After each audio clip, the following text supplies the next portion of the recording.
Looks like we're streaming. Okay, we ready?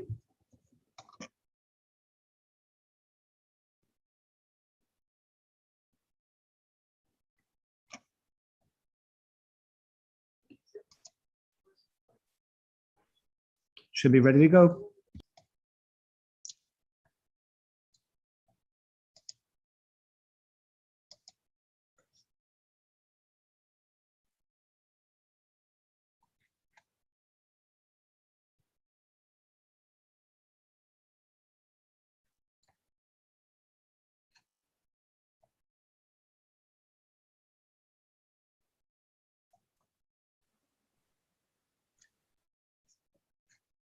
Good afternoon.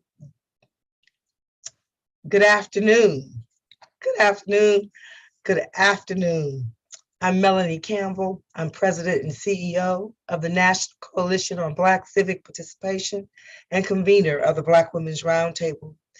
And I want to welcome you on this last day of Women's History Month. I like to call it Women's Her Story Month, for another one of our Power Table talks, virtually, of course. And this is the third annual series with our Power Table. It is being live streamed on the Facebook platform for the National Coalition on Black Civic Participation and our media partner, Roland Martin, Unfiltered. I'm so excited to say that today we have jam-packed, powerful program. To coin a popular phrase, we have something for everyone. First, we will present our 9th annual Black Women's Roundtable report on the state of Black women in the United States. Our theme for our report this year is rebuilding hope, achieving justice, equity, and equality, and building power, protecting voting rights, and saving democracy. Our second panel that will follow is an update on an analysis on Judge Ketanji Brown Jackson's confirmation process and what are those next steps. Our moderator for panel 1 is our sister Jocelyn Tate, who serves as our senior policy advisor for the Black Women's Roundtable and also served as assistant editor for the 2022 Black Women's Roundtable report. Jocelyn will introduce our co-editors, Dr. Avis Jones-DeWeaver and Dr. Elsie Scott. In addition to our informative report, as I stated, we will have the follow-up around Judge Jackson's confirmation and that panel will start around 2:05 and that will be moderated by Sister Erin Haynes, editor-at-large for the 19th. So at this time, it is my pleasure to turn over our first panel and our rollout and release of our 9th annual Black Women's Roundtable annual report to Sister Jocelyn Tate and our sisters Elsie and Avis. Ladies, the floor is yours. Thank you so much, Melanie. And I'm so glad to be here for our release of our 9th annual, can you believe it, 9 years, our 9th annual Black Women's Roundtable report on Black women in the United States and key states. And this is our signature annual report of the Black Women's Roundtable. And since this annual report was first published in 2015, it has been used in university classrooms and cited in publications and in the media as a major source or a pulse check, if you will, on the state of America from the perspectives of Black women. And each edition of this report presents pointed commentary and insightful analysis from Black women in academia, corporate America, nonprofits, Black women entrepreneurs on how America is faring in economics, employment, education and health, housing, criminal and environmental justice, and more from all from the vantage point of Black women. Now, this year's report will continue to build on that legacy of the previous reports by just telling America and the world, this is how Black women see it. So let's find out how Black women see it from our co-editors of this year's report, Dr. Avis Jones-DeWeaver, the president and CEO of Insight Unlimited, and Dr. Elsie Scott, the director of the Ronald Walters Leadership and Public Policy Center at Howard University. Thank you both ladies for working on this publication. Now, my first question is to you, Dr. Scott. Now, since the 2020 elections, states have been enacting laws that make it more restrictive for people to vote. Now, with the midterm elections coming up this year, what are Black women in this report saying about the upcoming midterm elections and how these new voting laws could impact Black people's voting power during this election? Thank you, Jocelyn. First, let me just thank Mel for her vision around producing this report and to thank her for inviting me to be a part of it. I'm happy to join with you and with Avis to be a part of this discussion. Now, there was a lot of interest in writing about the upcoming elections, as well as looking back at what was accomplished in 2020. And so some of the things that I found in the essays that were written about the election, some were very much concerned about the gerrymandering that has taken place, the redistricting, and also, in light of that, the census, there were some questions about whether the census was even fair. And so you have women writing about that. You have these new gerrymandering laws, we have these new voting laws, but we cannot let that get us discouraged and decide that we are not going to continue to be engaged in the election process. And so we had some recommendations relating to making certain that we stay on message, that we continue to represent the interests of Black women in terms of the issues that they are most concerned about, because they felt like it's going to be more challenging because they've taken away some of the early voting and some of the opportunities to vote, but you can't let that stop you. But how are we going to entice people to get to the polls?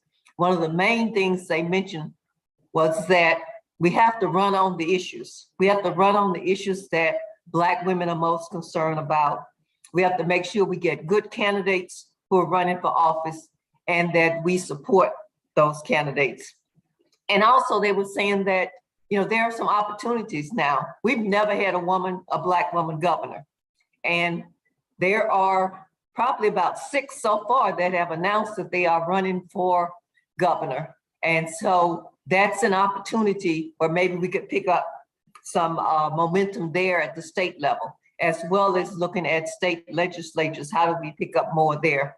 But just in trying to wrap this up, that there is a concern that we have the most diverse Congress we've ever had. And we have more Black women there, as well as more Black men.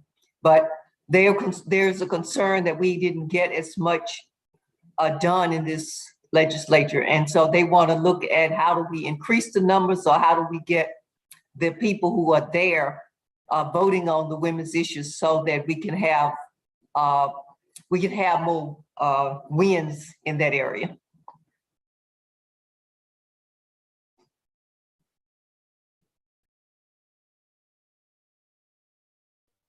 Muted, Joycelyn?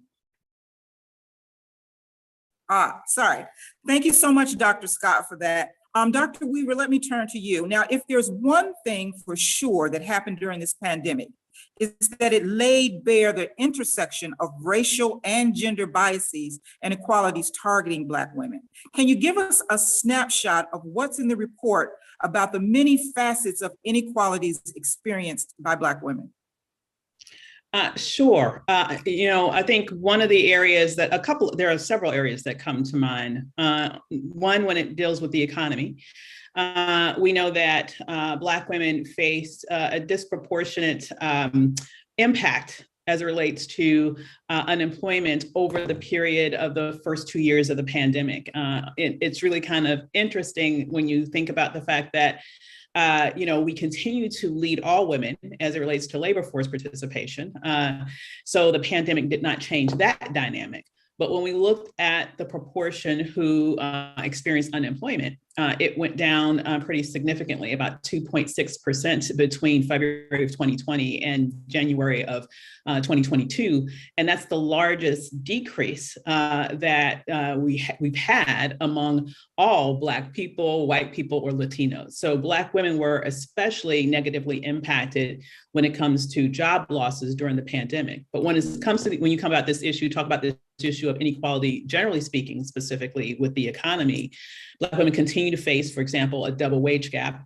And that's something that this report calls for, that we not only examine in terms of, and act on in terms of correcting, but also correcting Black women's access to those wraparound needs that all workers need to have in order to have not only better wages, but a better job quality experience, access to healthcare, access to better control of their schedules.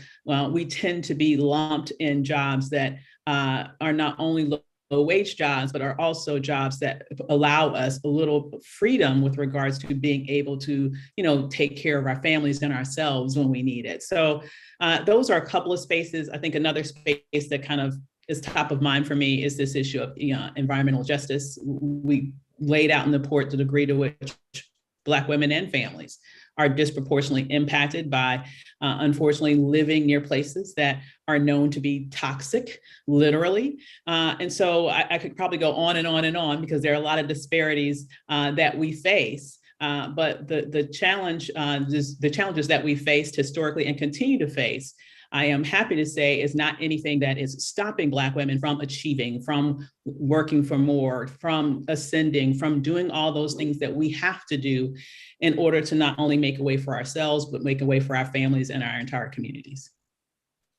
Thanks so much, Avis. And I'd like to ask each of you, if you could just give me some top lines from the report that you found that Black women can take away and use.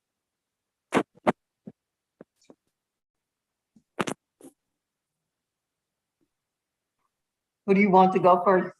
You want Avis? You can go first, Elsie. Okay.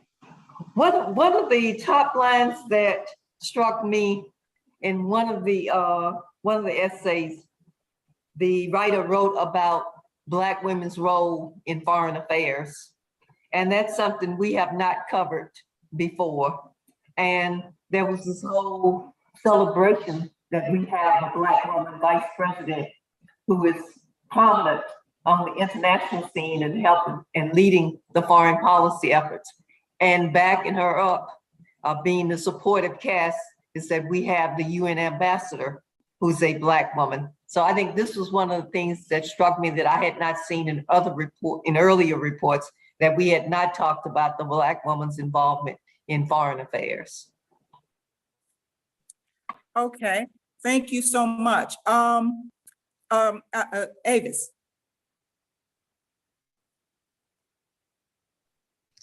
Completely agree. I think that one of the areas that I think was very interesting with this report that we haven't sort of delved into before was giving BWR a little bit of a toot on, in terms of good things that BWR is doing. I was really impressed to read about the research that BWR had done specifically around Black women's involvement in clinical trials, in whether or not they have received their COVID-19 vaccine, whether or not they've received their flu vaccines.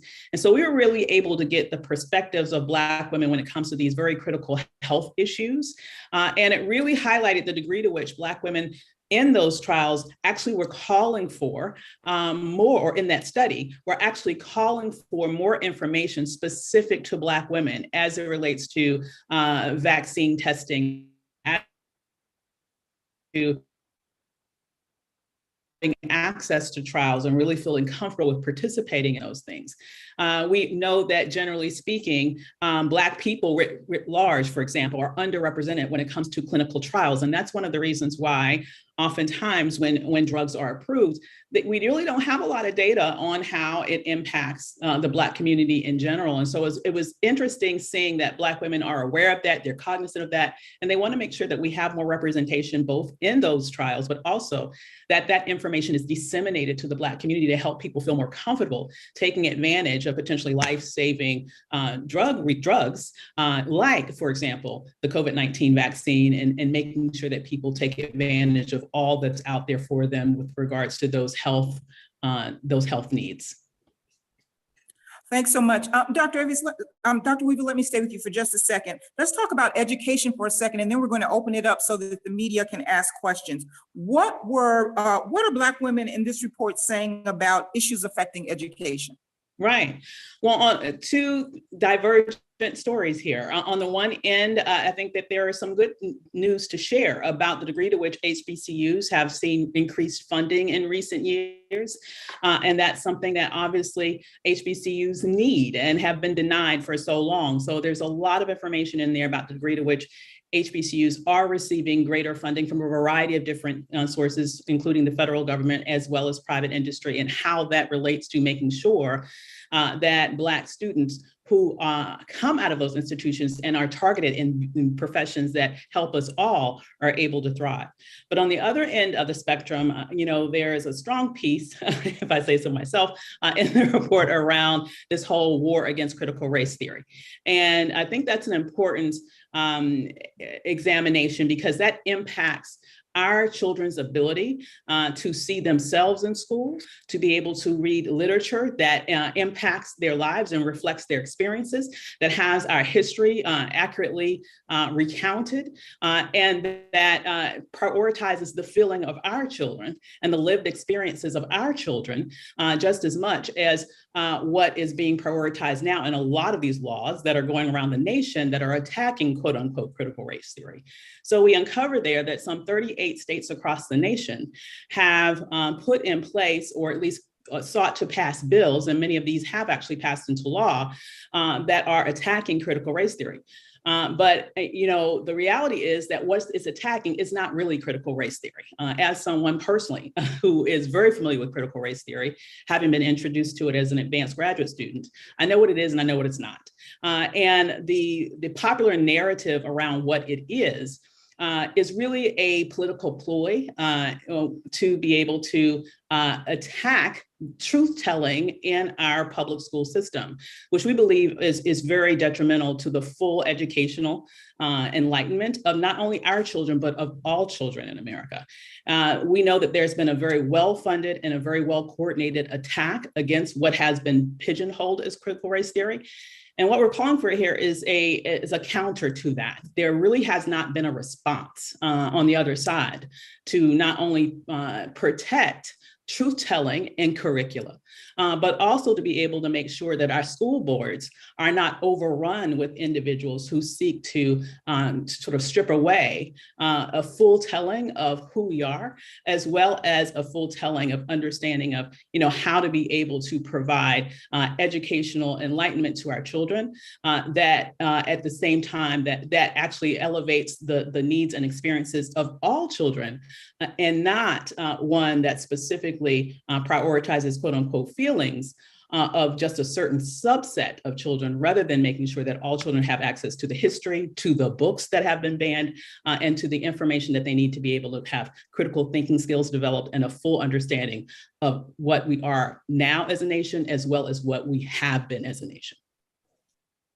Thank you so much. Let me go back to you, Dr. Scott. With regard to our nation's judicial system, we've witnessed history this month as the first Black woman, Judge Ketanji Brown Jackson, was nominated and sat for confirmation hearings to be considered as a justice for the Supreme Court of the United States.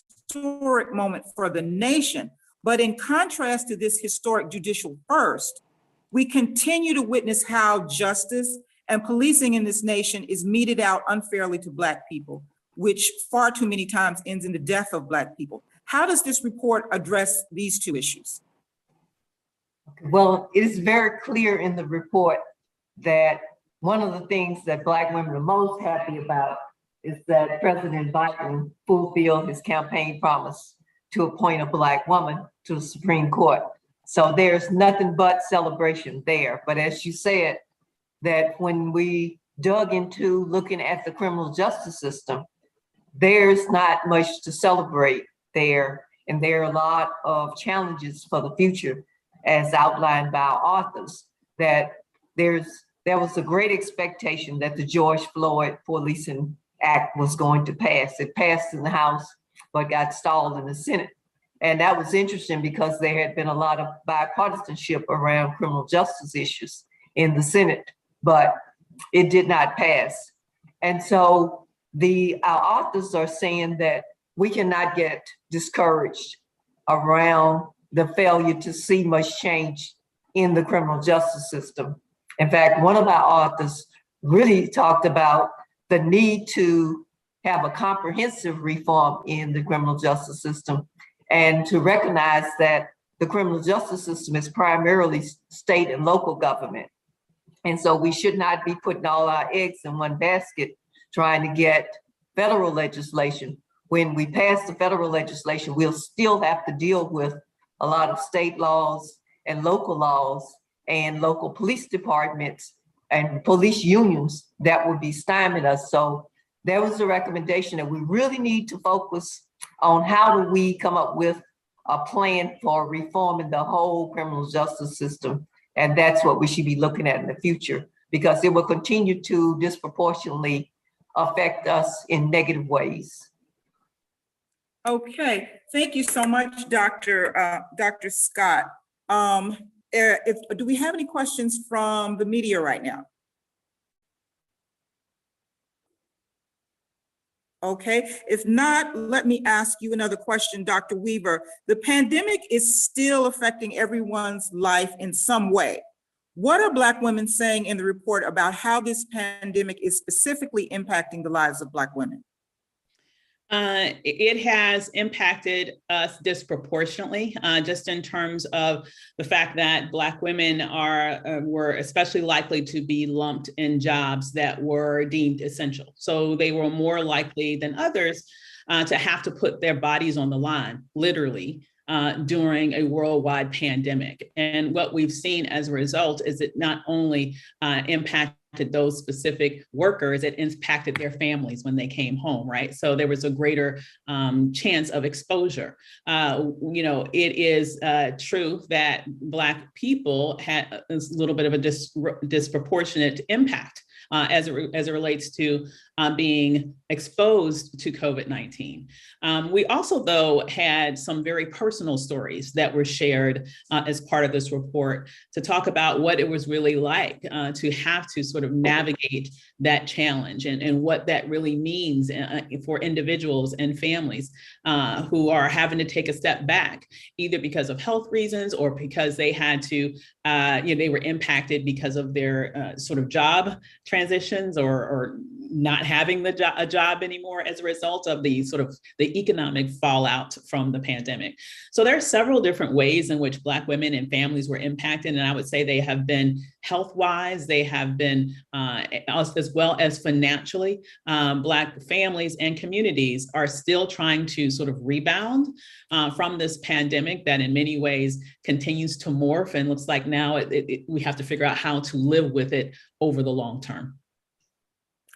Thank you so much, Dr. Scott, Dr. DeWeaver. Look for more information. Our report is out. There is a link to it at ncbcp.org, where you can read the entire report. I want to thank you both ladies for sharing, for working on this publication again. It's been wonderful working with you. And Melanie, I'm going to turn it back over to you for our next panel.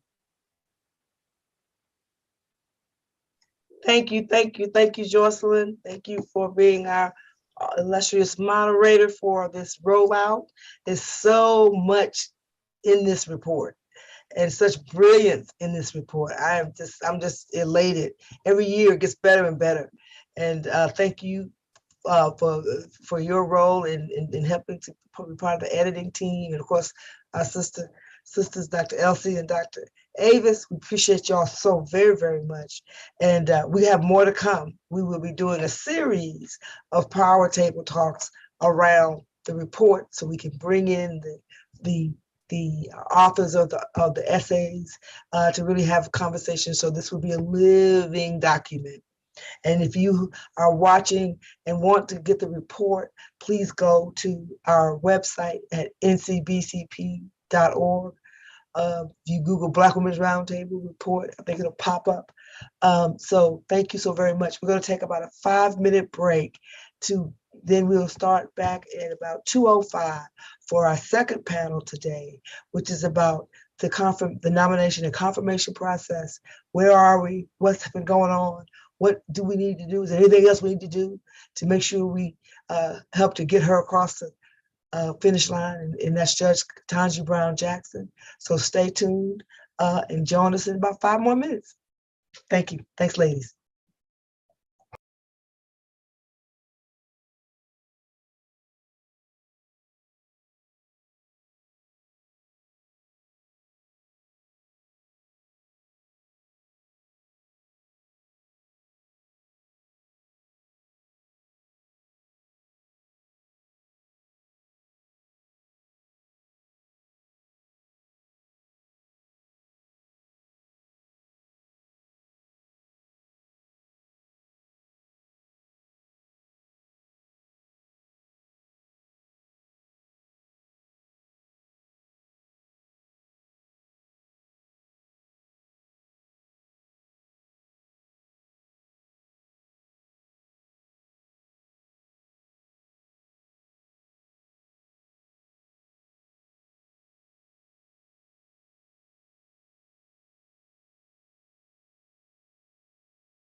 Hey, Janae.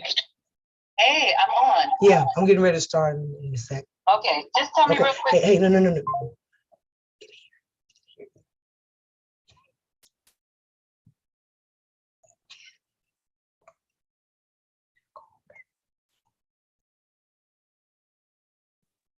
Melanie, can you hear me?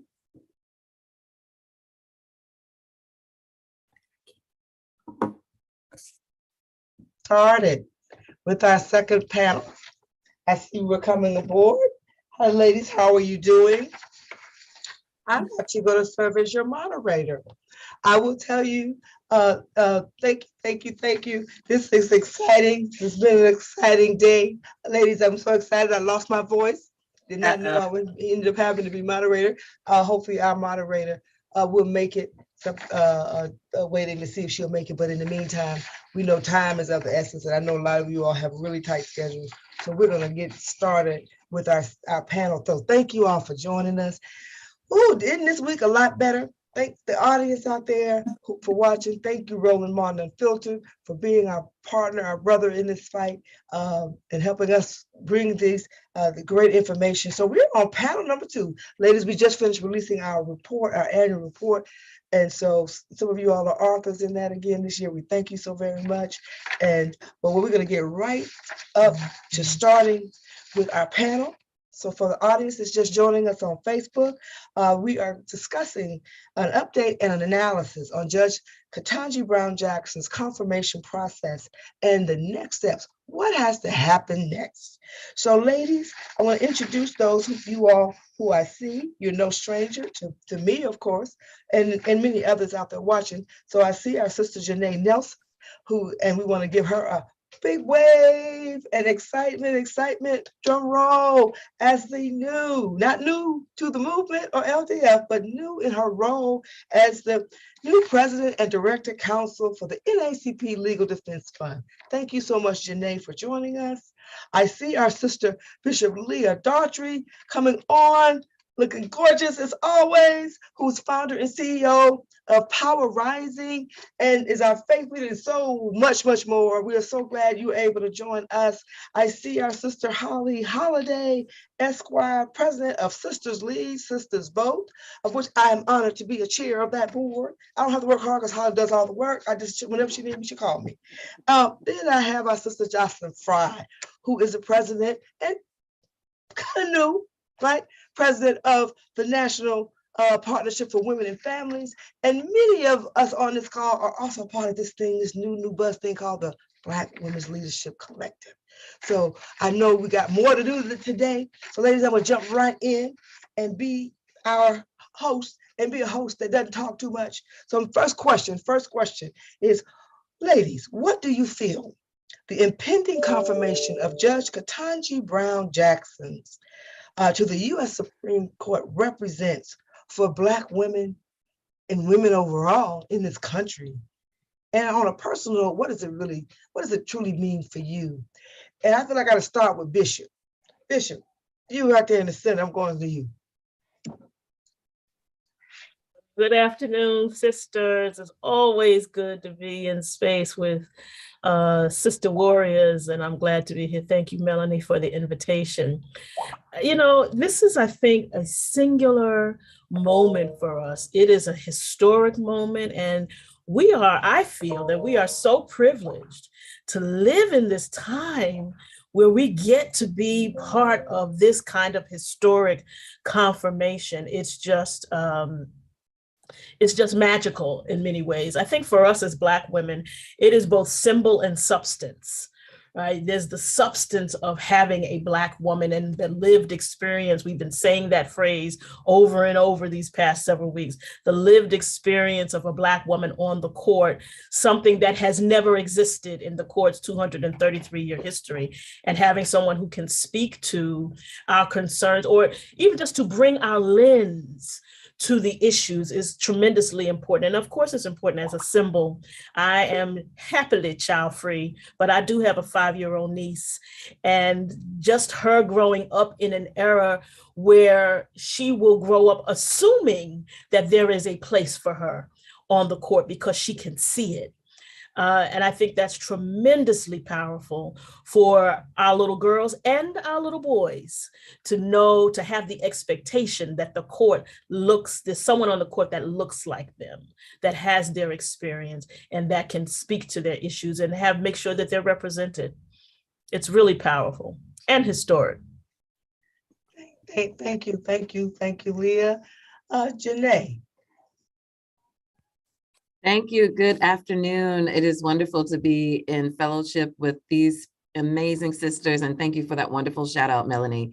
You and I have been seeing each other so much these past few weeks because the work is intense and we are in the final stretch, but it ain't over till it's over. So we cannot take our feet off the gas. We've got to keep the pressure on. We got to keep the joy high, and we have to keep the awareness as acute as ever.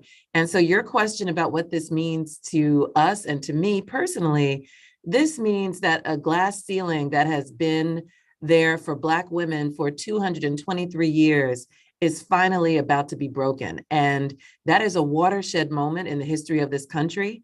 It is a signal to all young Black girls and boys and others in this country who have been historically marginalized that we can break through the obstacles, the barriers, and all of the impediments that are placed in our way to get to the places that we deserve to be at, to help determine our own futures.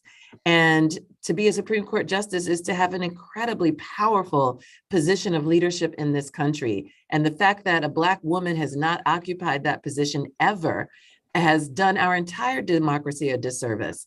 Black women bring such a unique perspective to everything that they do. And I think our country will have an opportunity to finally see the full intellect and glory of Black women in this modern age. We've had Black women federal judges before, like Constance Baker Motley, who's a former LDF attorney. We've had a Black Supreme Court Justice, Thurgood Marshall, who was our founder, but we've never had a Black woman Supreme Court Justice. And I am so eager to see what she will do. And it means a lot to me as the president of an organization that produced these firsts. And I'm just delighted to be in support of this sister who is about to break another barrier. Thank you, Sister Janae. Speaking of breaking barriers with this bad voice I have today, is another awesome sister who is just such a dynamic leader and mentor to so many of us, and really is just a powerhouse and just an awesome sister spirit. And I know she has to jump on and come right back off. And we have joining us today is our sister leader, Mignon Moore, who took some time away from her part of her role with her career to serve. She always serving, but she went back into that White House. And for those of y'all who've been in the White House, y'all know what that means. And so she's able to join us to just give us some updates from what she can share with us from the White House. She is the nomination advisor for engagement with the White House in helping to navigate the nomination and confirmation process for Judge Ketanji Brown Jackson. So Mignon, we know you have to jump on and off. And so we just thank you, turn the floor, share whatever you can share with our audience. And thank you so much for all that you do. Well, let me just start by thanking all the women that are on, that I can see on the Zoom, but I'm sure there's many, many more. You know, I've always lived my life not as an island, but as a collective. And this Black Women's Collective has just been the joy of my existence while I've been in the White House. To see all the work that you all are doing and to know that Judge Jackson knows all the work that you're doing, it just really, I can't tell you, I just stay full. You know, yesterday was she's been on the Hill, and she's had several meetings since her hearings, her over 20 hours worth of hearings, and she's still meeting as many senators as she possibly can.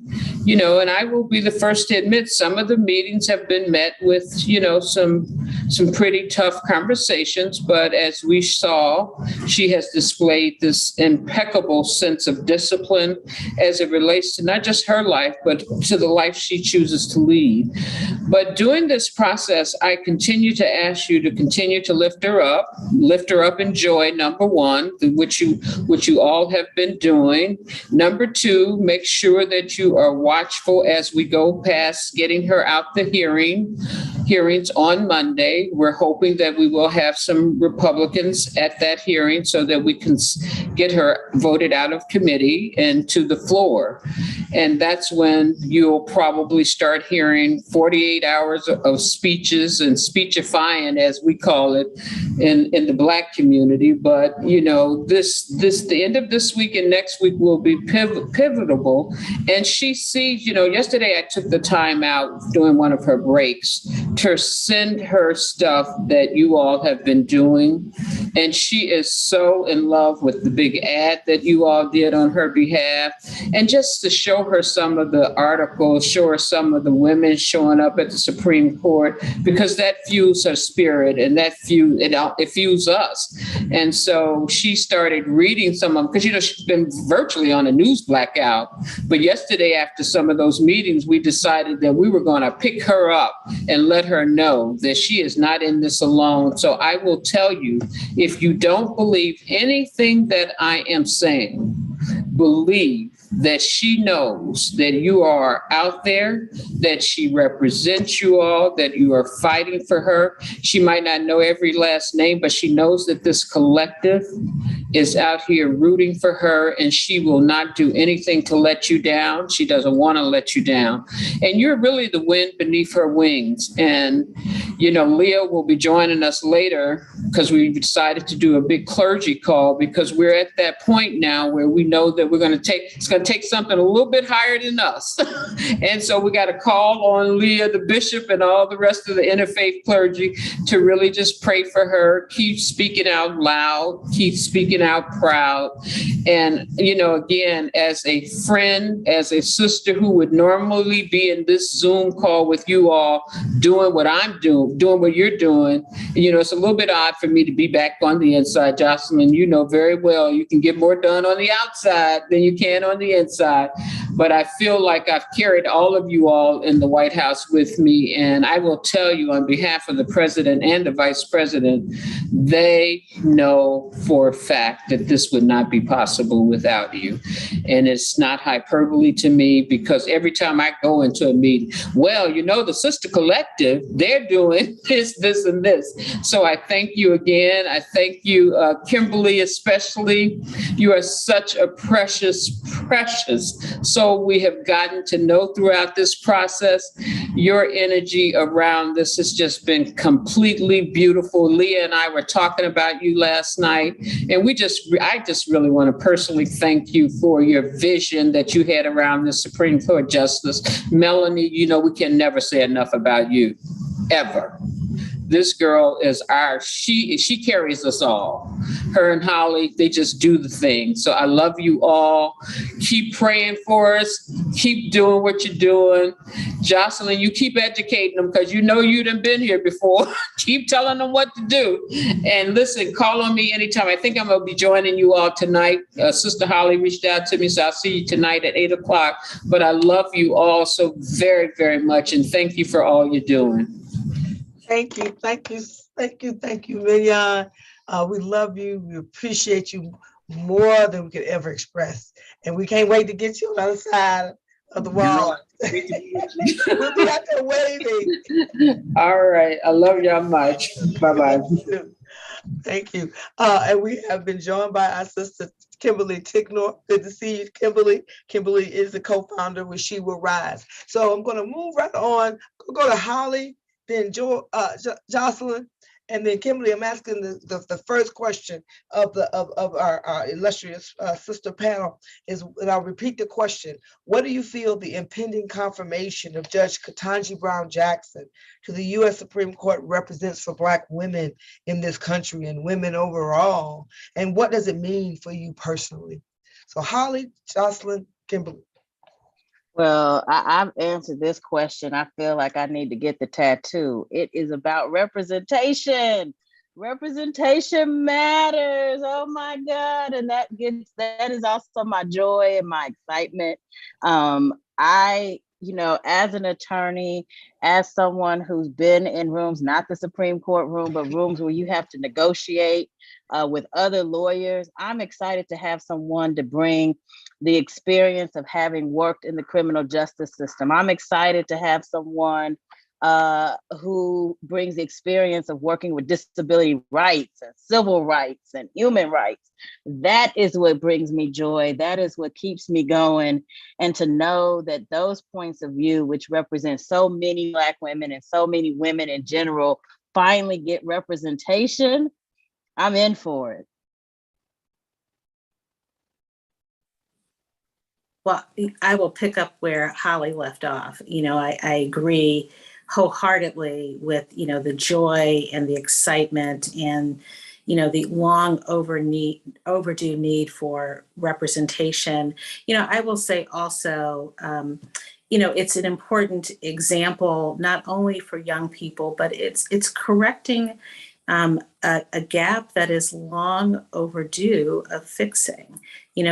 Judge Jackson herself invoked the memory of Judge Motley, but the truth of the matter is that there are Black women who have been fully qualified to be on the Supreme Court, to be on our federal circuit, appellate courts, who have been overlooked or who have been stalled. And it is part of a longstanding pattern of denying access to the highest positions to Black women and more broadly women of color. And so much so that, we have almost normalized what should never have been normalized, right? The absence of Black women from the court is not normal. And we should have always understood that that was a grievous error. And the fact that the president is correcting it is wonderful. I'm excited, thrilled beyond belief. I bring that perspective of a Black woman attorney like many of us. And so seeing that hard work pay off with a seat on the court is something that is both inspiring and humbling, all of those things. But I also am excited about it because, she represents the hopes and dreams, not only of the future, but many of the people who were behind her, who should have been given those opportunities and weren't. I think that it is very much about, as she said, standing on the shoulders of many who fought hard so that she would have this opportunity. And I'm excited about it, thrilled for it. And, we will need to have her back every step of the way. Getting her in the court is the first step, but that's not the last step. I'm thrilled about it. We should all take pride in it. But this is, I think the beginning and not the end. And I would say, so Jocelyn, you just alley-ooped me for this one. So this is perfect.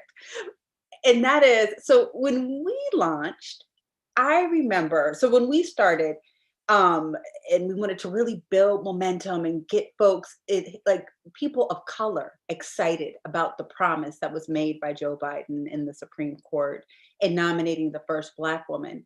I remember multiple times being asked by our folks, does this woman even exist? Does this Black woman exist?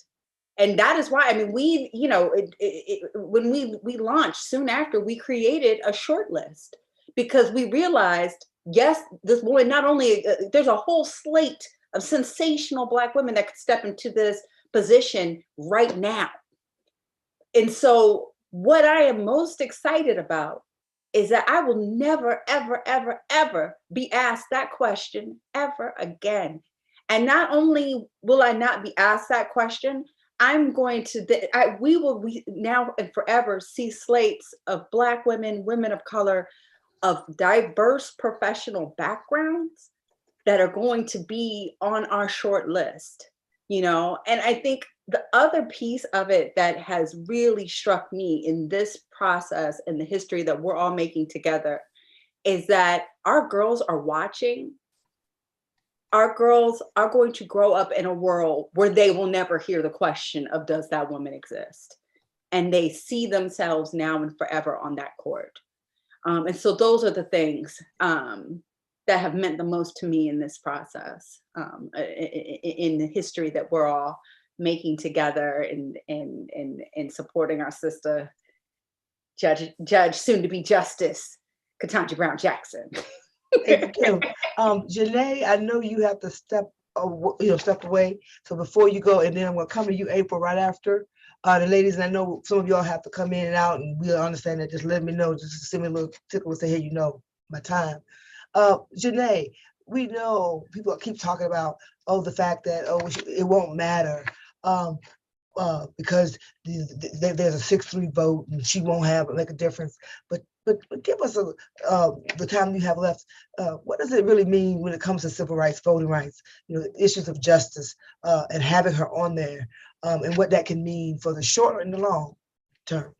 Yeah, absolutely. I think that's such an important point, because we can sit back and say, well, she's not going to change the balance on the court. It will still take, a majority of votes that we may not necessarily have.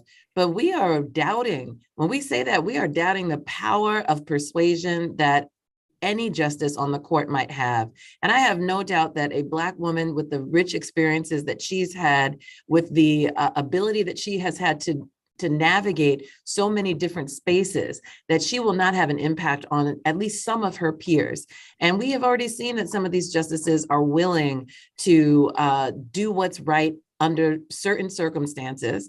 And I think she has an opportunity to influence and shape their perspective with respect to a number of critical issues like voting rights, like criminal justice. She's going to be able to speak from a first-person experience about what it's like to represent indigent defendants, what it's like to have a family member who's incarcerated, what it's like to have a family member who's incarcerated alongside family members who are in law enforcement, what it's like to be a Black woman in America and experience what women and Black women experience at the intersection of those two identities. That is powerful. When we speak our truth, we persuade, we empower, we inform. And I have no doubt that she will do all of those things on the court. I mean, listen, the reality is what it is. We don't have a majority of progressives on the court. But I will also say this, we are not just looking at the court for today, we are building the court for tomorrow and the court for the next generation. And having her here now is planting a seed and holding space so that when the court does turn, we have the right number of justices there, ready and waiting to do the right thing. And we have a body of work in her dissenting opinions, I would expect, in many issues, that will actually show us the pathway forward on legal issues, so that when there is a majority that can take hold of that doctrine, can take hold of that analysis, they will have a running start because they will already have seen the pathway forward. And thank you all. I'm so sorry that I have to go, but I'm so appreciative of this discussion and to be in this struggle with all of you. It's amazing. And thank you, Janae. April Ferret from way over to California. Hey there, who Miss has joined Melanie. us. Thank you. And I want to introduce you properly.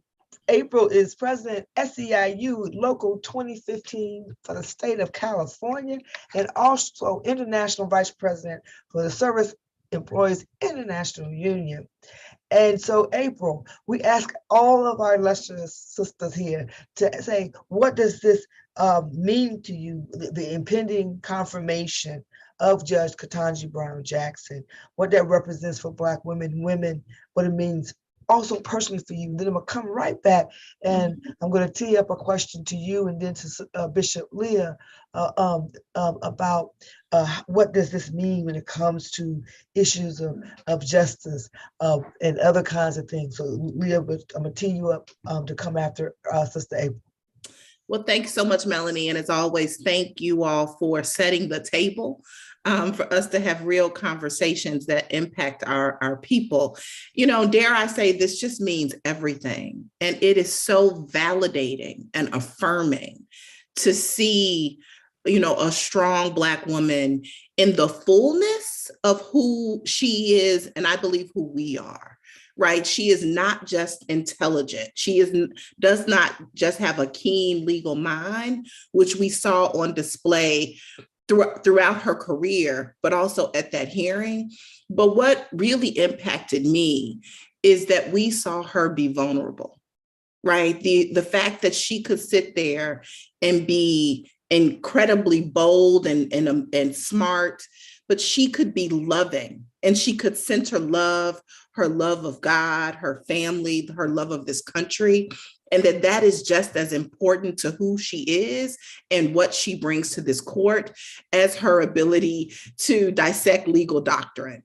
And so I think she, again, represents the fullness of who we are. She's a mother, she's a judge, she's a daughter, she's a friend.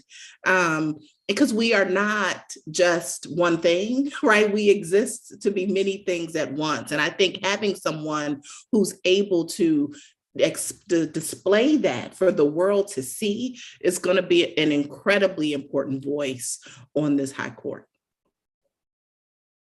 And just for me, seeing her weep, right?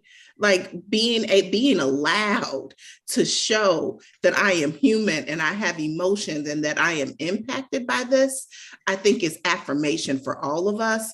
And that is just as important for our girls and our boys to see as anything. Thank you. And so I'm going to come right back to you and to Sister Leah. I was asking the question with Janae Nelson.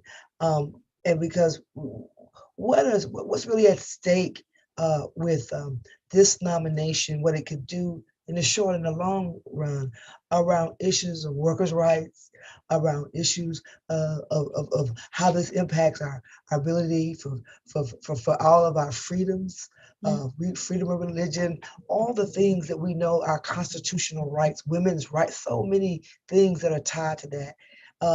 And just want to get your perspective on that, and what's really at stake for us in that regard, and how important to have this sister be on that court, and what that means.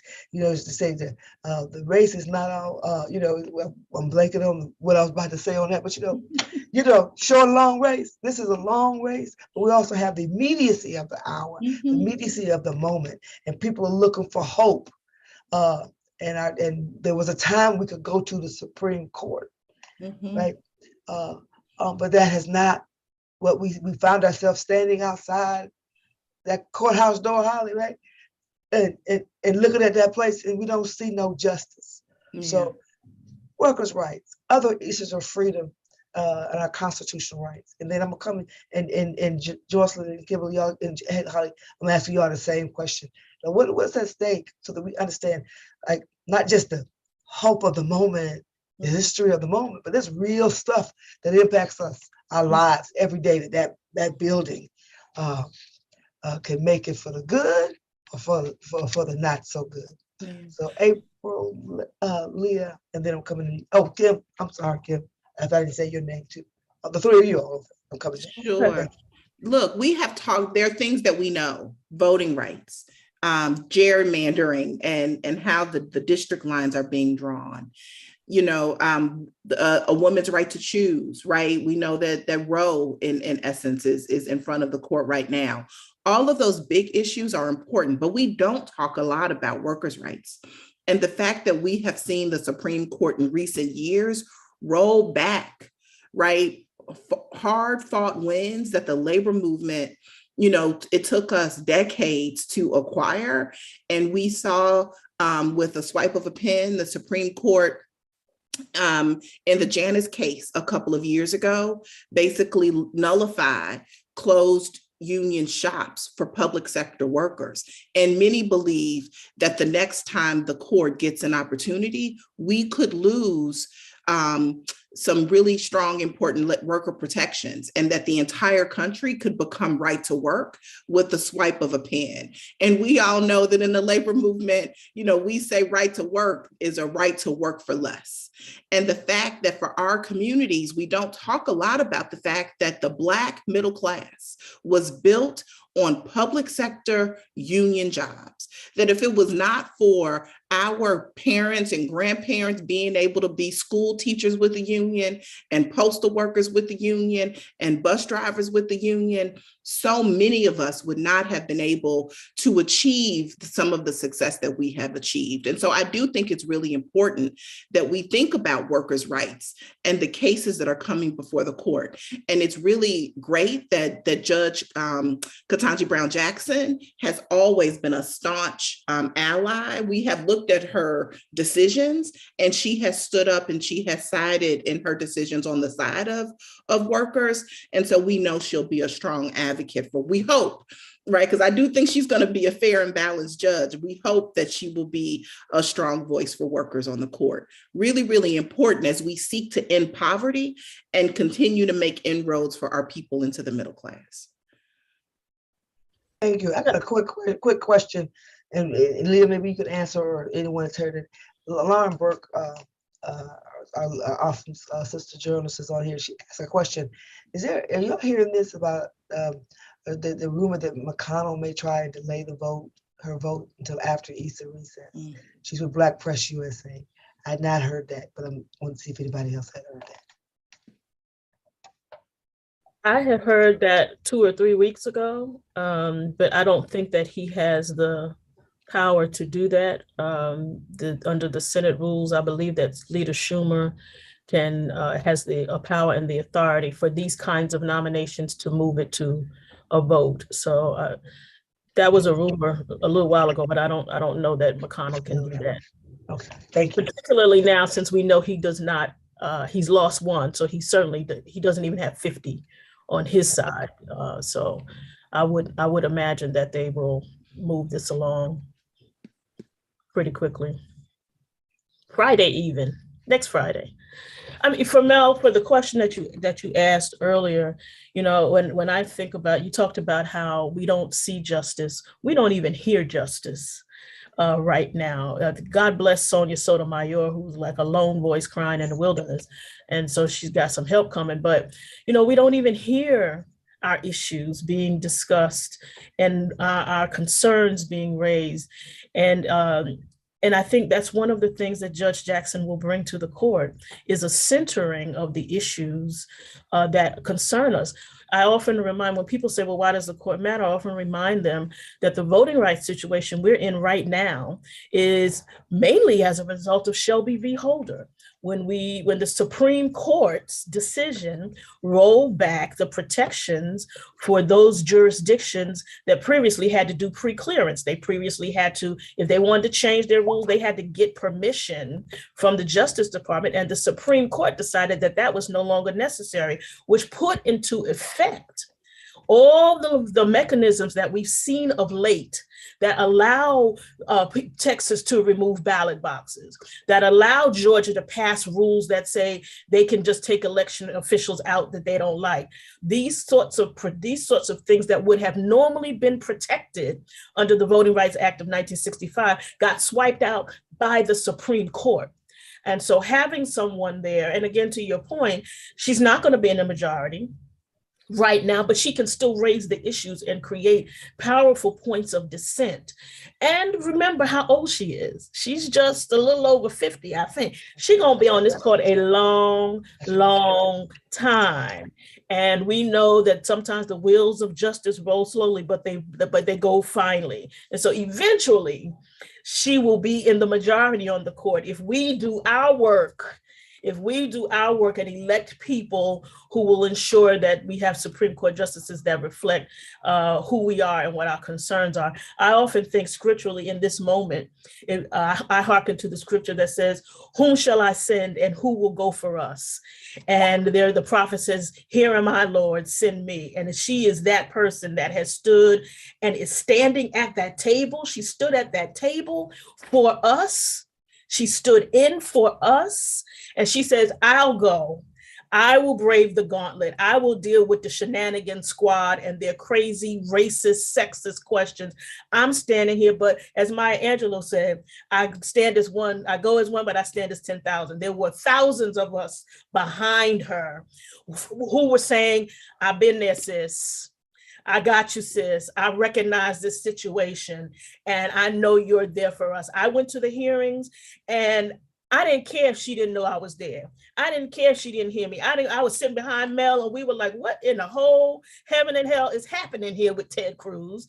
And but it mattered to me that I was sitting behind her, and figuratively, at least, I had her back. And I wanted her to know I had her back.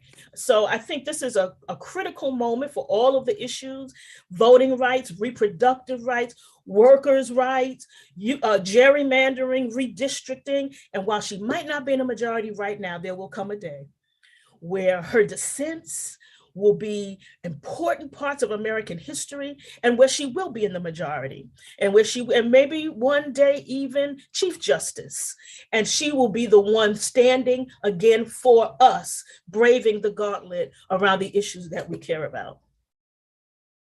Say amen, somebody. Amen. Say Oh, amen. it's over in the chat. Amen, amen. Holly, Jocelyn, Kim. I always go to what it means to the people. I remember when we started Sisters Lead, Sisters Vote, a big part of it was politically, we were just tired of walking into spaces and rooms and having decisions made, and we just weren't there. And we needed to be a lot more aggressive about that. And the Supreme Court certainly represents one of those spaces where we just weren't in the room. We just weren't able to be a part of those conversations. And, all of us know how important it is to be in the room at the table, and in this case, on the bench, to be able to make and be a part of that decision-making process. And so for me, that's really where it ends. I am from Missouri proudly, and unfortunately, so much has happened around cases in and around Missouri. We are the proud home of the longest ever desegregation case, more than 20 years of school desegregation. We already know about Brown v. Board of Education in our neighbor state of Kansas. And I can go on and on and on. So when people talk about what this means, to me, I can even go back to the Missouri Compromise if you really want to get started. So when I say that the Supreme Court has had an impact on my life even before my life was thought of, and will have an impact on my life even well after my life is gone, it's important to me for future generations and for all the times that we've had decisions made for us without us, that we are in this moment.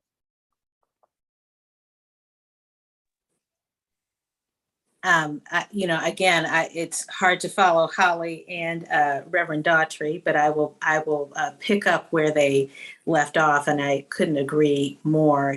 I think in many ways, one of the most important roles that she will have on the court is simply just bringing her full self to the court.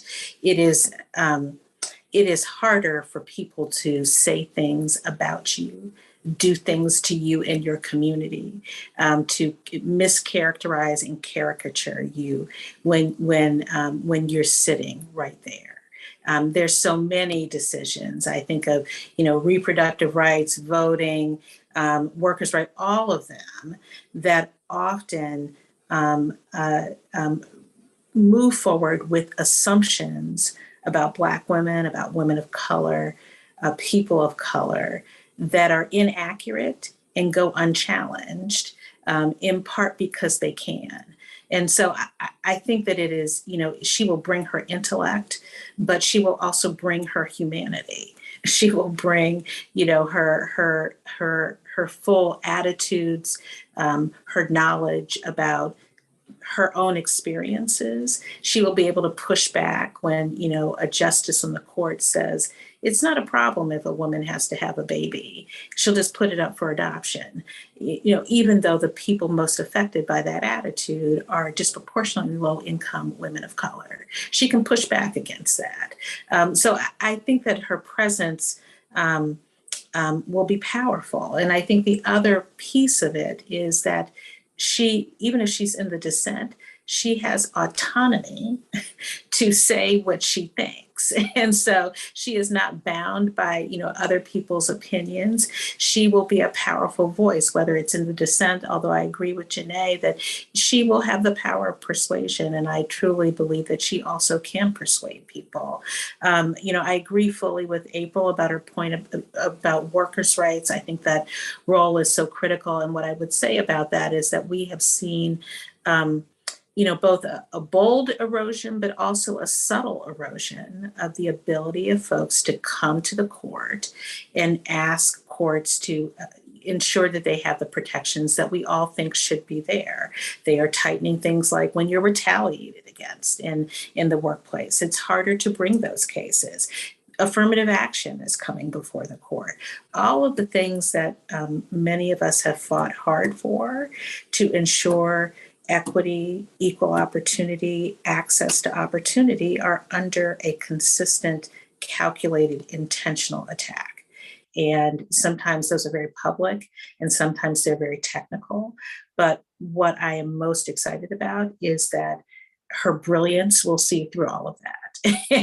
and that it is important to have that voice and be able to articulate those attacks, whether or not we're successful in holding them back, at least helping to shape and sometimes limit their scope and impact is really important. So I think she's going to be enormously impactful across all of our issues. Thank you, Kim. And I love And then that. we're gonna bring on Kim, Fatima next. Go ahead, Kim. Sorry, y'all, for my voice. I would say that for me, so, the judiciary is a unique branch, right? It's the one branch where the folks that are in power are put in place. They're not voted there. They are placed there. They are nominated and then confirmed. And so it's unique in that the trust of the people must be earned, right? You have to earn our trust in an equitable outcome. And diversity is key to that. And we have watched over the last, the past 4 years, this former administration, we watched a very intentional, a very deliberate erosion in the integrity of the branch of that government. And with this nomination and with this moment and with Ketanji Brown Jackson, this is a major step in renewing, in rebuilding our faith in the integrity of the federal judiciary. And not just, and then let's talk about the history that we're making on the lower courts as well, and all of the historic nominations that this administration has been making. And again, renewing our people's faith in this unique, important branch of government. I would say also, in talking about a dissent and the importance of dissents, right? Not only as far as thinking about long games and seeing the path forward for a future. Yes, they're critically important for that. But I remember one of Justice Sotomayor's 2016 decisions, it was an early decision, where she cited in her dissent, Black Lives Matter. And this is before, everybody else. This is before it was pop culture. This was before everyone else is having their little Black Lives Matter banners or whatever. This is in the early ages of that movement. And she wrote it into her dissent. She wrote it into history. And I remember feeling seen and feeling acknowledged and feeling as if my voice and my people were indeed in that building, which so often feels so far away and so out of touch. And my last point is building on Jocelyn about her bringing her full self and her personality and her attitude and her sisterhood. Can I tell y'all, the first time I see Justice Sotomayor and soon to be Justice Ketanji Brown Jackson make a sister side eye on that, I will squeal with joy. Okay, I'm waiting for that moment, and so and because it will make me feel like I was in that room, and that it is not 9 justices locked away in a tower that does not understand my day-to-day life, the day-to-day life of my family or my community. And so that is what this moment and what the importance of this means. Hey, thank you, Kim. I know Leah had to pray me from getting thrown out of that room. She did a great job. It was hard to watch and understand the dynamics of it all and the weight of it all. And you, Leah, and everyone saying it just was so important to stand there. So I wanted to come back to that point you made a little earlier, just thinking about that as we're talking about all the weight of the issues, that how in this lifetime and how long enough to know that stuff can last a lifetime, bad decisions, right? So we've been joined by another dynamic, awesome sister in the movement, our sister Fatima Goss Graves, president of the National Women's Law Center. I know you're in the middle of some meetings, so I'm glad you're able to join us for this dynamic conversation with this Black Women's Leadership Collective. And so we are excited to have you here. What we've asked folks to combine a question so you can get it into, want to hear what it means to you personally, right? But also knowing that whether it's a 6-3, whatever it is right now, what it means to the issues. We've talked a lot about issues of how it impacts civil rights and women's rights and workers' rights and other kind of issues that this core education, so many things that we've been discussing. But I know from the person you sit with the National Women's Law Center, and you've been on this a long time in your role, even before that, to just give us your perspective about that. And then we'll come to the group with maybe 2 more questions, and we're not gonna hold you just to hold you. We're going through these questions, and we'll see. Well, I'm so glad to see all of you, and I was glad to see some of you in the room. Because I have to say, it was hard to sit there and watch it, as you all said, but it was harder to not watch. I just felt like she was there, and we all needed to be a force of protection around her. And what I realized, and this has felt so personal to me. And I thought at first that it was, because I'm a lawyer, but then I realized, no, not at all. It was a Black woman sitting there, and the way in which she had to be so still and so excellent and at the top of her game for hours and hours on end in the face of ridiculousness. I think it brought all of us to different moments over time. And I wanted better for her. I wanted joy for her. I wanted all to be a celebration of this moment. And I was, I found myself mad that how dare someone try to interrupt what is really, I felt like the gift of history for the country. This country should be saying, thank you, Judge Jackson, for going through this, because it will make us a better country. And so, but we will be there, I believe strongly, in a week. And that is keeping me going. And also, I just want to say a thing about dissents. I heard you guys talking about dissents, and I just, I think dissents matter. I think they help guide how we understand the decision, how we understand what is at stake. They are the call to action for people in the street and the call to action for the policy forward. And what has been occurring to me, and I'm not sure why it took so long, but that we're about to go into a new phase where the dissenters gathering are going to be all women. And I think that could change the tone and tenor of what that dissent looks like and how the public understands it. What does it mean that you have a Supreme Court where it is always, or most often always, 3 women together saying, what the hell are you doing here?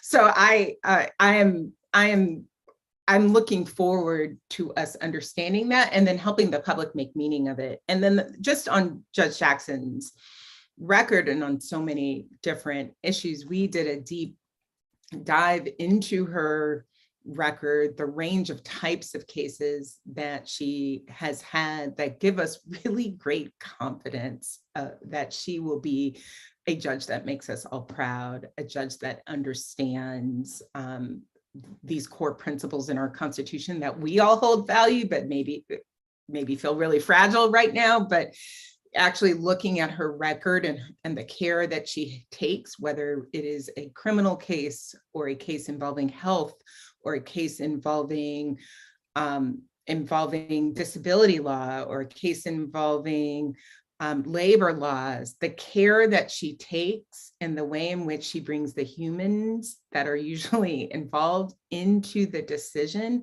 that matters. It is not, these aren't just like academic ideas and theoretical debates about the law. These are people's lives. And I think she will be grounded in that. And that will make the court better too.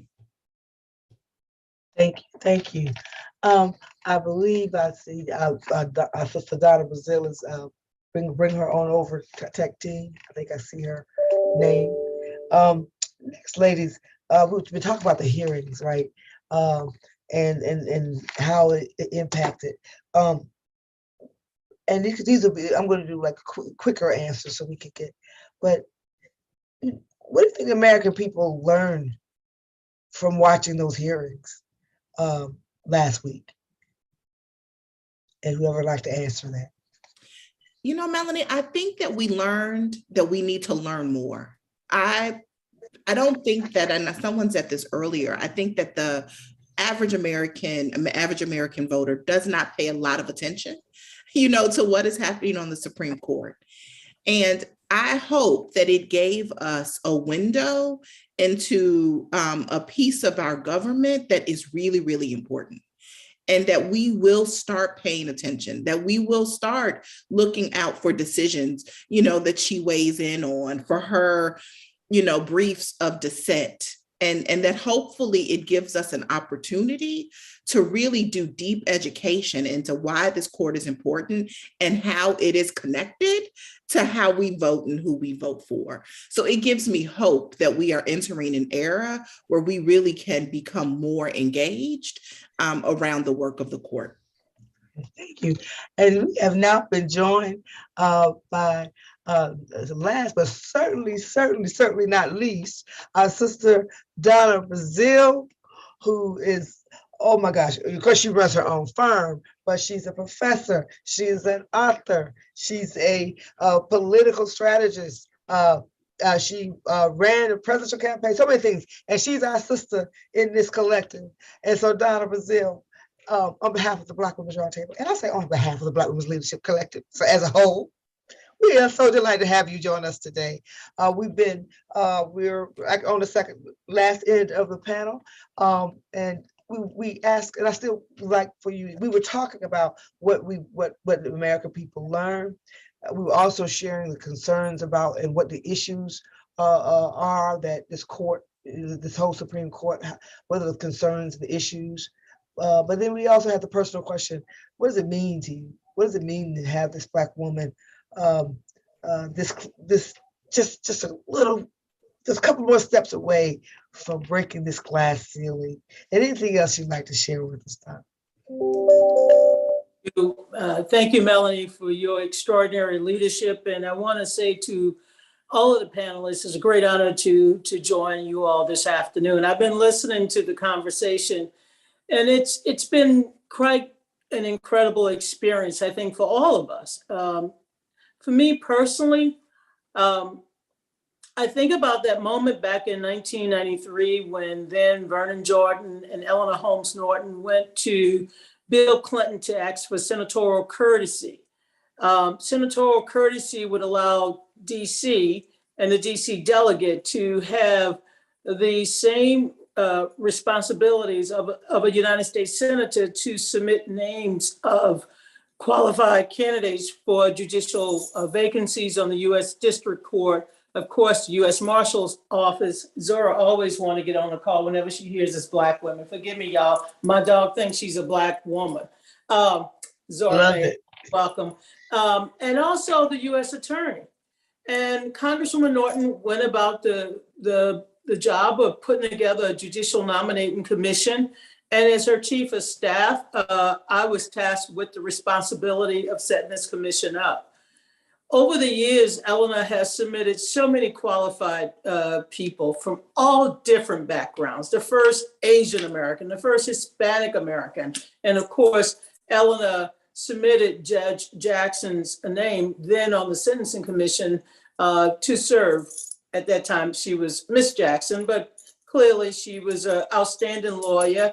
And as you all know, she received unanimous support in 2013. Unanimous support when she was on the Sentencing Commission and bipartisan support last year. So to see this come full circle, it has been an amazing, incredible experience. And I have no regrets, and Leah knows this, and Kim knows this, my neighbor Kim. I have no regrets for my living room and my house looking like confirmed Judge Jackson campaign headquarters. This has been truly a remarkable time in our lives for a very special, uniquely qualified, extraordinary person with an extraordinary American story. And the part for me, when I was standing on the steps of the Supreme Court with all of you just a week ago, I kept thinking, here I was, Al Gore's campaign manager in 2000. And as you all know, the Supreme Court stopped the count, stopped the vote count. And next week, we have the opportunity to put on the Supreme Court a daughter from the great state of Florida. So for me, it shows you how God works. And yes, I hope this has been a teachable moment for the country. First of all, we have three branches of government: the executive, the legislative, and the courts, the judicial. And it's very important that we put people of color, Black women in particular, and others on the court. Now that we're on the verge of shattering once again another glass ceiling, I hope we come away from this experience knowing that we still have work to do. One is not enough. And I agree with my sister Graves, who put out, she said, essentially, there will be 3 women in a dissent. You're right, those dissenting opinions matter. Just having her voice in the conversation on all these important, weighty issues. So I'm excited. We have another week to go. We need to continue to, as Senator Booker reminded us last week, to drown out the noise, to make sure that we continue to amplify the joy, amplify the fact that she is qualified. I'll leave it to you lawyers to figure out how to respond to some of the nonsense, like her judicial philosophy, when there are over 577 cases. She has submitted tens of thousands of pages of her work on the Sentencing Commission. They're still fishing for something they can't find. And as someone who understands how to fish with real bait, I would say, let it go. Let it go. This is a moment. The polls have already demonstrated that the American people, by a huge margin, over 2/3 of the American people support this nomination, in large part because they had an opportunity to watch the hearings or see the clippings or receive some message about her. So let's go ahead and just complete this task, knowing that we have more work to do. But I'm so honored to have been a part of this process, Melanie, to be in the company of so many remarkable sisters. And let's not forget, on April 4th, it's a solemn day, the death of Martin Luther King, the anniversary of the assassination of Dr. Martin Luther King, but it's also the birth of Maya Angelou. And may we use that day when she will be confirmed out of the committee of, I don't know if that's the right term, Leah, but when she comes out of that committee, let us rejoice and remind people we will rise. Thank you. Thank you. Thank you. I want to just coming back after Donna. One thing I hope the American people saw is how low the bar is for leadership. Oh, yes. One quick question, Bishop. I know Fatima's in the board meeting. Did you have anything else before you step away, sis? No, +1 to everything that they have just said, and get ready what do people next need to do this week. week? Drown it out. Do? I agree with you. we set the tone and the conversation and the narrative of how people should receive it, don't let them do it. So. Amen. Back to Donna, back to you, Bishop. I was just going to say, as you watched the hearings last week and saw some of the foolishness from the shenanigan squad, as I call them, I hope the American people, and I think they have, if Senator Grassley's town hall meeting is any indication, people were annoyed, upset, pissed off by the meanness and the shallowness that they saw from the shenanigan squad. And what I hope some of our people watching took away was, I can do better than this. Let me run for office. Let me throw my hat in the ring. Let me demonstrate what leadership should look like and can look like. Because if these people, is this what the United States Senate is supposed to look like? Oh no, I can do better than this in my sleep, in my heels, dancing backwards. So let me step up to the leadership line and offer my skills and my talent and my experience. Yeah, and I hope that we expect more of what we saw during those hearings as, election season, gets up and running, because that was less about Judge Ketanji Brown Jackson and more about elections, right? And what people are planning, I believe, for 24. They're going to continue to try to go after critical race theory. They're going to continue to use their bullhorn. It's not even a dog whistle about crime and safety. The crazy QAnon conspiracy, which is what all of this child pornography and predator stuff was about. They have a plan and they have a strategy, and that was them stepping into it, I believe. And we have to be prepared and to brace ourselves for more of that foolishness and be able to take it on.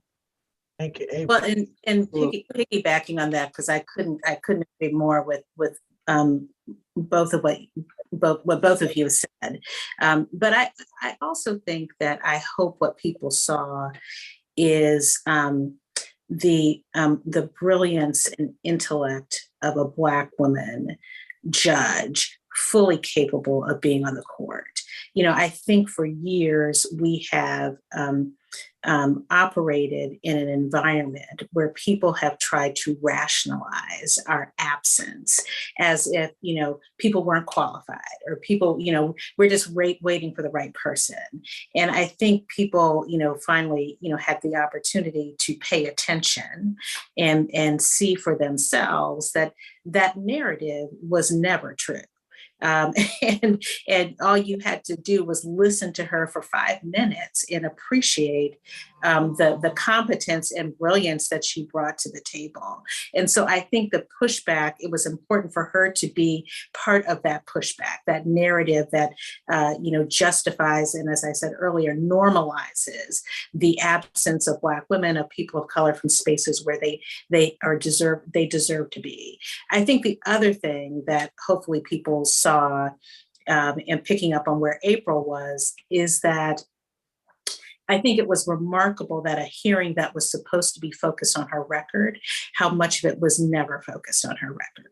The resilience and persistence of white male grievance in particular is a thing. We saw that across many senators invoking sort of past debates, past issues. Why Brett Kavanaugh was ever mentioned once made no sense. They mentioned him more than they mentioned her record. And that was intentional because they couldn't let it go. And because they think ultimately that is what's more important. It is the narcissism that comes with arrogance of power, and the resistance to change. And we saw that front and center on full display, and we should continue to call it back out because it made no sense. And I think I agree that people sort of thought, why are we talking about these issues? None of it had to do with her record, but it is because that is very much a part of their narrative. That is very much a part of their playbook, and it is how they. It is the only thing that they have to run on, right? It is how they move their issues, is if we can just get to the division part, the grievance part, blame other people for our failures, our losses. That is what that narrative was about. And so I hope people not only saw it, but we're paying attention because we're going to see more of it. And it had no place in that hearing last week. It has no place in a confirmation vote next week. And we should continue to push back on it at all times. Well, we saw it not only in the polls, but we also saw it in the book sales. I mean, Ted Cruz gave somebody, Brother Ibram, his book is #1. And that's just not Black parents purchasing the book. That's white parents, that's Hispanic parents, because they want to raise their children to understand and accept and respect differences. So I think that's another key takeaway. They weaponized race, but it backfired. Yes, And look, they even tried to weaponize her religion, and that backfired. Seen all of those religious leaders on the steps of the court yesterday. So this is clearly backfired because there's a hunger in America to move forward, not to go backwards, not to relitigate all of these old divisions that we have been accustomed to. But they saw in her what they want their daughters, and I hope their sons, to see in themselves, the ability to rise up to the level of respect that our parents have taught us to do. So Donna, I want you to also, because you made it so that a lot of young people could witness that, those hearings. I know you did. You didn't tell me that, but I heard a bird told me that, right? But also, you're with students all the time. What young people, what did they give you the feedback? How it felt for them, being a part of that, whether they were in that room or watching it? What that confirmation, what kind of feedback you received from them? Well, first, as a Louisianian, we had a group of students that came up from Southern University Law School. And upon return to Louisiana last week, I thought, well, they'll just tell the dean and tell everybody on campus. I have clips from not only the state of Louisiana, but NPR from Atlanta, from their hometowns. They didn't just broadcast it back in Baton Rouge. They told everybody. For them, it was the moment of a lifetime. It's like going to the 1963 March on Washington. They were in the room when it happened, and they witnessed something that they wanted to share with everyone. So I hope to share some of those clips that I've received from the various deans and other law professors who had an opportunity to go into the room. As we speak, I am trying to put names of people on the list. Again, I live in DC, so I don't have any United States senators, but I have senators from my home state of Louisiana, and I have friends in the United States Senate. So I urge everyone to request a ticket for April 7th, 6th, 7th, and 8th, right, Leah? Is that the date? The 7th and the 8th, once she's discharged. We wanna witness history. And I think by our presence, we can also shift the spirit, the negativity that's gonna come out from having people stand on the floor and essentially cherry pick through her enormous volume of work to try to paint her as something she's not. And I tell you, of all of the things that I've heard over the last couple of weeks, when 3 or 4 Republican senators started to dwell on her sentencing and a handful of cases and wouldn't let it go after Senator Durbin and others tried to point out that's not true, that's not accurate. What I saw was, more media outlets willing to just go after these members by saying, holding them to account, but also by saying you are deliberately lying about the judge record. So we have another week ahead of us, and I just want to stress the importance that we continue to use social media, use the platforms. I'm heading to Howard University in I just finished Georgetown, I'm heading to Howard.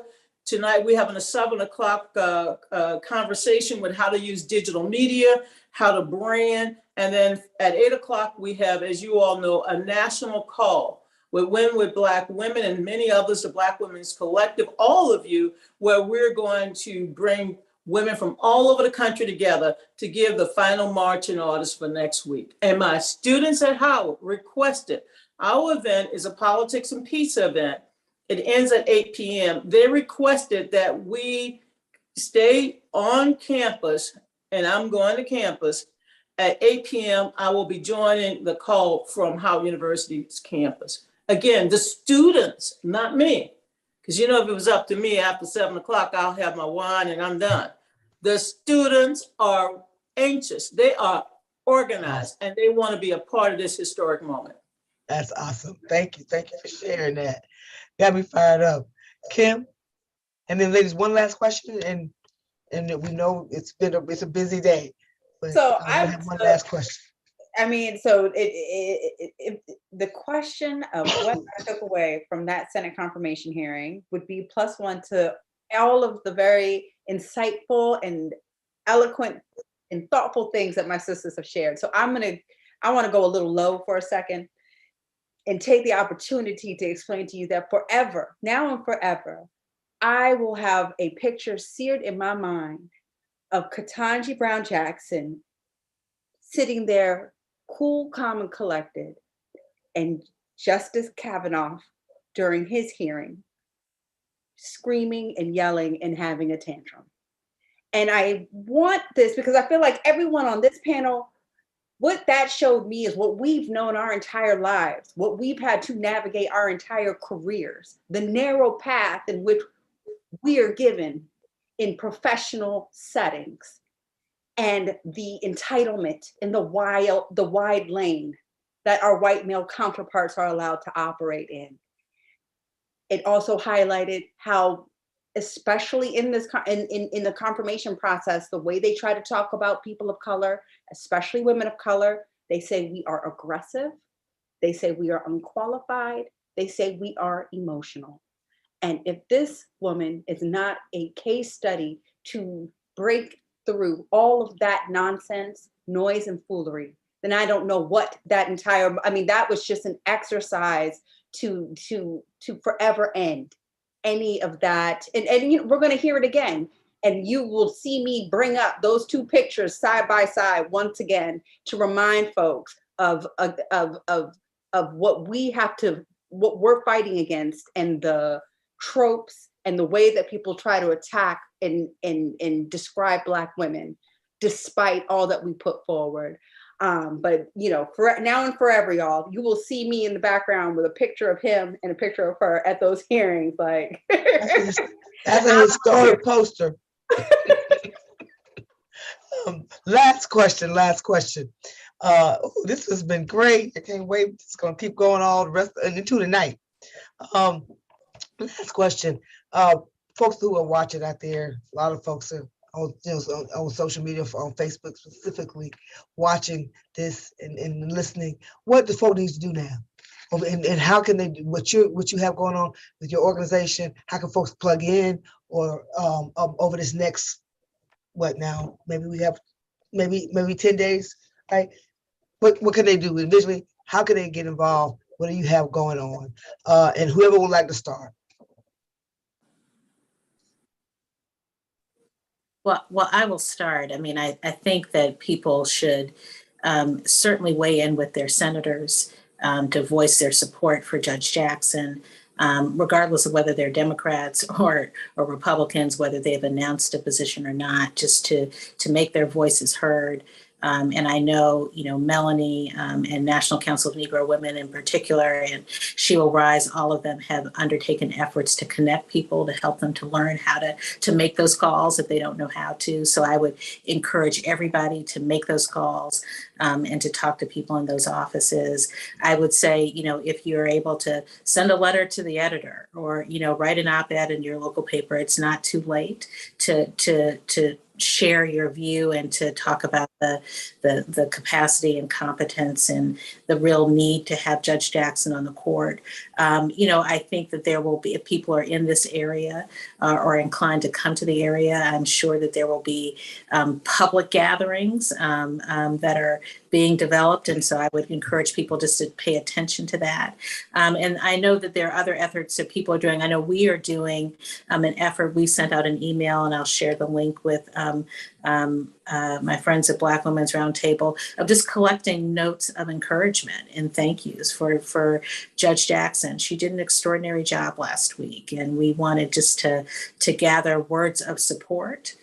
So that she knew that people were watching and paying attention and were appreciative of not simply her willingness to participate in that spectacle, but her willingness to serve, to take her wisdom and her insights and her brilliance to that very esoteric place that is the Supreme Court, and to do the work of the people. She's going to be terrific, and we wanted her to know that we were watching and thankful and grateful for her willingness to do that. So we are trying to do all of those things. Thank you, Jocelyn. Well, I would simply add the Black Women's Leadership Collective, which is comprised of many of the sisters here, Melanie and Kim, Donna, is a leadership and networking hub of national Black women's organizations. You can go to our website, blackwomensleadershipcollective.org, to see what we are doing as a collective, but also to connect to each of our organizations. If you go there, you can hit the button and get to Kim and get to Melanie and get to Alpha Kappa Alpha and get to Delta for Action. We're all on one site, and each of us is doing something. We're working collaboratively to maximize our resources and to make sure we can get everything done and not duplicating, but really reinforcing. So we've got a letter that's coming out soon, right, Kim? That She Will Rise is honchoing with thousands of Black women's signatures from all 50 states, so that we're really proud of and we'll be delivering to the Senate. But we've got actions that are happening next week. So I would ask you just to connect with our website, pick an organization. There's 12 of them, 13 maybe, and find who's doing something that you like, and know that we're all supportive of each other. Melanie's got a day of call-in action, you name it, and we're gonna have a bunch of stuff next week as well. And we invite you to get involved. In addition to what Jocelyn said about calling your senators, what Donna said about calling your folk, getting the ticket if you wanna go to either the Senate hearing on Monday, at the Judiciary Committee, where they will be voting to discharge, we hope, her nomination to the floor. And we expect the floor vote of the United States Senate to occur either the 7th or the 8th, one of those days. So if you're of a mind, if you're in this area, you need tickets to the Senate gallery. Every senator has tickets to the gallery. You just need to get tickets to the gallery. It's a whole experience if you haven't done it. Don't go to the bathroom, don't drink no water, because once you're in, you can't leave. But that's a thing. And you know, be there to give the sister some support. And if you are able to go Monday and get tickets for that, be there to give them the Black women death stare as they are preparing to take their vote. So I will say plus to all of that. Make your voice heard. You know, involve yourself in an action. Put your children, girls and boys, in front of the television to watch our democracy and how it works.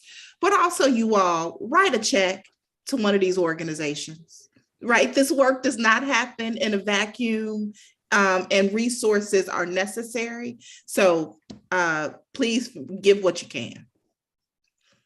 I will, I'll do the plus, and I will start by giving the telephone number is area code 202-224-3121. That's area code 202-224-3121.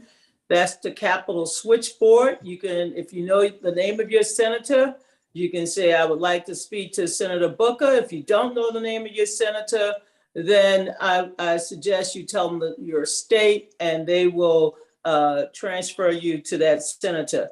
Also, if you have an opportunity and can utilize social media accounts, most of the members have offices in your home state. Please visit the office, send a letter, or make a local call to your United States senator, wherever you may be from. If you live in Louisiana, our home state senators have offices in Baton Rouge, New Orleans, Lafayette, Shreveport, and Monroe. So you have multiple opportunities to connect with your home state senator. If you have a social media account, Facebook, Instagram, help me out, Twitter. How can I forget Twitter? I live on Twitter. TikTok. Please use the hashtag confirm Judge Jackson. She will rise. There are other hashtags, right, Melanie? Black Women Lead. What other hashtags we using? Black Women Take Action. Black Women Take Action. And again, if you go on that website of the collective, you will see some of the social media kits that we have available for you to use. And please utilize them. If you can post your recipes, post your workout, then please post something affirmative to help Judge Jackson. Finally, and I say this as a woman that prays all the time, pray for Judge Jackson, pray for her family. This has been an ordeal. Yes, she's qualified. She was well prepared for the hearings. But I can tell you, as somebody who knows what it is like to be out front, and all of you know what I mean when I say this, she is likely to be on the tremendous negative attack, especially when you have QAnon involved in all of the insane things that they've said. So pray for her. Pray for her safety, pray for her strength, pray for her grace so that she can get through this. And we will all rise when she is sworn in to be the next justice of the Supreme Court of the United States. Thank you. Thank you. Kim? I would say my last call. So one, I'm gonna tell you something. This circle, this is a bad sister circle right here. We started that endorsement letter. I remember the first time I emailed them, I said, ladies, we have 20 signatures. Next thing I know, they're like, oh, we're about to activate. We now have 5,800 signatures of sisters from every great state of this country. And look, I wasn't 100% sure we were everywhere. There were a couple of states where I was like, I don't know. But every state is represented, and it's critical for those conversations as she's voted out of committee to be able to reach out and have that entree with the senators that are not on the Senate Judiciary Committee, right? And are not normally engaged on nominations, to be able to start the conversation with, we have constituents from your state that are in support. And so this is the power of sisterhood. This is the power of circles like this. I was blown away. And y'all, I didn't mention that this was over the course of 7 days. 5,800 signatures. So I just want to say that is amazing. Yes. The other piece that I want to encourage everyone, we, as She Will Rise, we are tracking the nomination of every Black woman that is nominated, right? At the district and circuit levels. I encourage you all, after you make your call about Ketanji, please make your call about please check to see if any of those sisters are pending in your state, and call your senator and say she deserves a quick up, down vote. She deserves her floor vote. We need to keep making history throughout the entire judiciary. And there's still just so much work to do. So those would be my major ask for today. Thank you. And I was going to share what I heard, a couple of key dates. April 4th, I'm just going to say 7th and maybe 8th, right? So think next week. So next week, it is Get Across the Finish Line week, right? It's the sweepstakes. It's all the states on this is riding on it. So just April 4th is the I'm getting the year messed up in my head. It's the anniversary of, Donna mentioned it, of Dr. Martin Luther King Jr.'s the anniversary of his assassination. So, and this is also the day that she will be her vote coming out of committee. Mark up. So all need to focus on April 4th, lifting up the memory through real action, right? And he died fighting for justice for all of us. And so that's a way to really commemorate Dr. King's memory by being involved in something this very, very, very important moment. And I think it was Leah that said it gave us April 7th or 8th, one of those 2 days. So next week, it's all about Ketanji. It's all about Judge Jackson. It's all about getting across that finish line. It's all about shutting down the noise. And so as I serve as moderator, I got to make sure that I let people know Black Women's Roundtable, Black Women's Leaders and Allies, working with NCNW, and all of us together are working together. I want to thank the folks who've been helping to sponsor some of the work, SEIU, right, who we partnered with, and Leah, we're talking about Power Rising. We're going to do the phone banks next week. We can't let off the gas. I know people say, oh, it's over. No, it's not over till it's over. So we got to keep pushing and drowning out the madness and the noise that we know are going to come at her in a way that will make maybe last week even look like a picnic, because there's more of them that can get on that floor and talk crazy.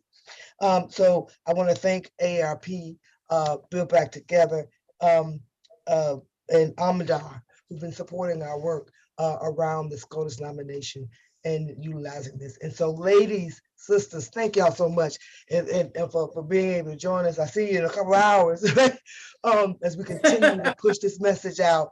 It's a marathon, right?